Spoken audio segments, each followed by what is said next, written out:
Hello friends. Today we'll talk about the Creality Ender 5 with one printer. I bought and installed tinted plexiglass, specifically the lid and side walls. Then I ran into the following problem. The problem is that when printing you cannot see the workpiece and the printing process. In general there is not enough lighting. Now I'll show you how I decided to make myself a backlight for a 3D printer. If you want to purchase such lighting from me, write to the vContactor or Telegram group.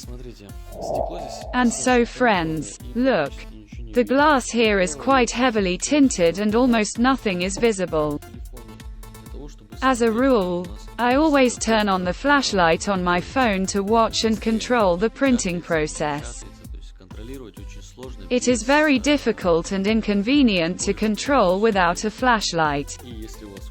I designed this LED backlight completely created from scratch.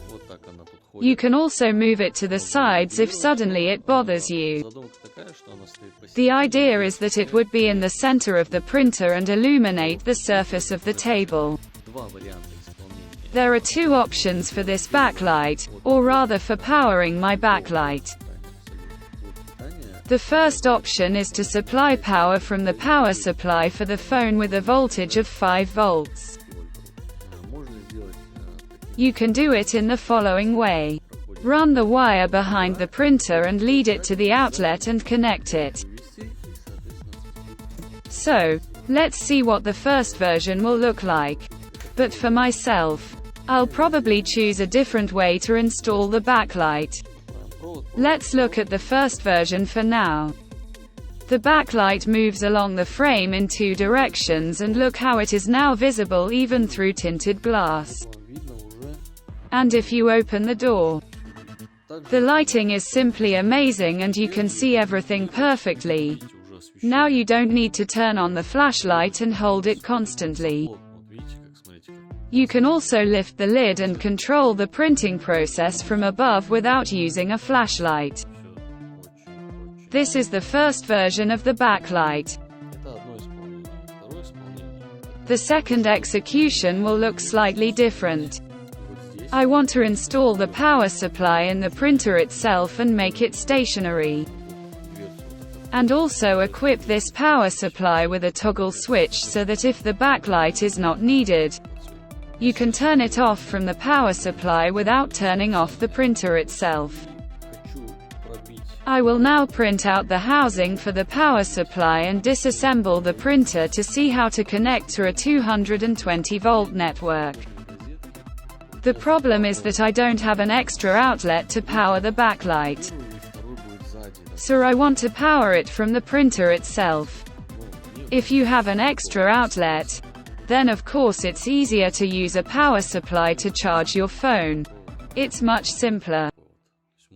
But in my case, I don't have an extra outlet, so I'll look for a place on the printer itself to power the backlight. The backlight is very easy to disassemble and assemble. I'll show you a little later. Now I need to disassemble the lower part and see how I can power the power supply from 220 volts. And so friends, I turned the printer on its side and now I will unscrew the bottom cover of the printer. After removing the cover, we need to find the best place to power our power supply. This method is not much more problematic than the first, but it will be much more convenient to use the backlight and the printer itself. Here there is a casing through which all the wires go. I think that I will also pass my wire here to the backlight. What we see here is a silver power supply, a fan on the cover that I removed. I also see a touch panel and one more control unit.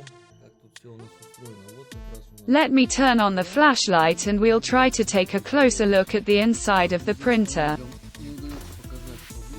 All plugs are filled with hot glue, which on the one hand is good because the connectors will not come off so easily.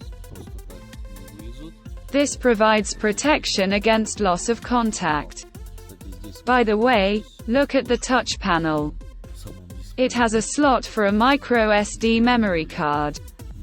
The power supply has an output of 24 volts, 14.6 amperes. And on the power supply there is a great place to connect with wires. Phase and zero are blue and brown wires. Let's look where they go and connect there. The numbers 8 and 9 are written on the connector. Now I'll unscrew the screws with a screwdriver and connect the power supply here for the backlight. And friends, I soldered special connectors to the ends of the wires for easy connection. I'll have to turn off the camera because I can't get to the contacts because of the camera on a tripod. And friends, I connected 2 wires, we got phase and zero. And now I will stretch this wire through the body. Next, I screw the lid into place.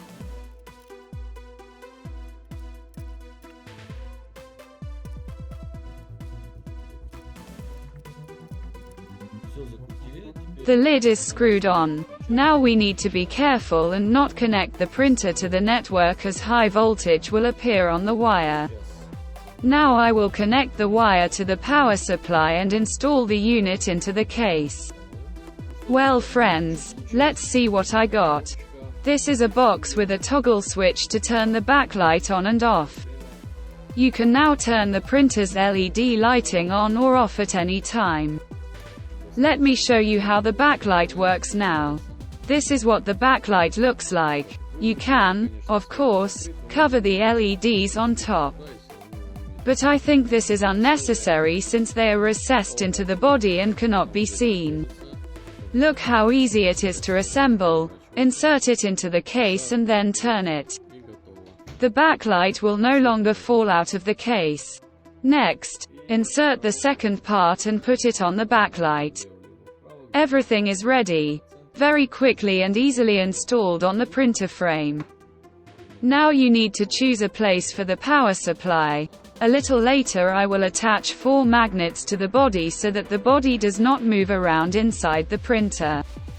We lay the wire on the side. There is just a place where you can recess the wire. Now I will finish it and show you the finished result. And so friends, as you can see in the daytime you can now see what is happening inside the printer. Now you can understand how the part is printed. At night it will be much more visible, of course. So now you can print in the evenings without the main light source. Previously, I had to turn on the flashlight and open the door to see how the part was being printed. But now I don't have to open the door and control the printing process through tinted glass.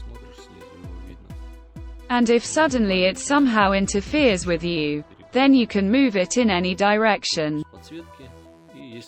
But it is quite small and does not block the view of the part and the extruder from any side. This is what the power supply looks like with the power switch installed. Now I'm waiting for the magnets. When they arrive I'll install them on the bottom of the box and the box will be tightly magnetized to the body and won't move around in the printer compartment.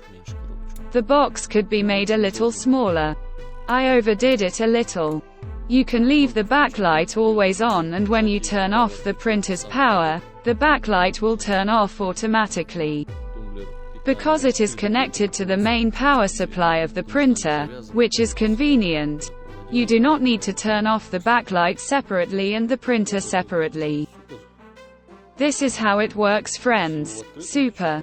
If you print with the lid open, the view is absolutely great. Now I have improved this printer and you can now work much more comfortably with this printer. LED lighting consumes minimal energy and also perfectly illuminates the Creality icon on the table. By the way, it is designed so that it does not blind your eyes when you look at the table. I achieved this result by recessing the LEDs deep into the body. And now from any place the LEDs do not shine into your eyes, but only onto the part where it was intended. Well friends, I hope the video was useful. Subscribe and don't forget to put your fingers up. If anyone needs such a backlight, I can make it for you too. Go to my Telegram and write there.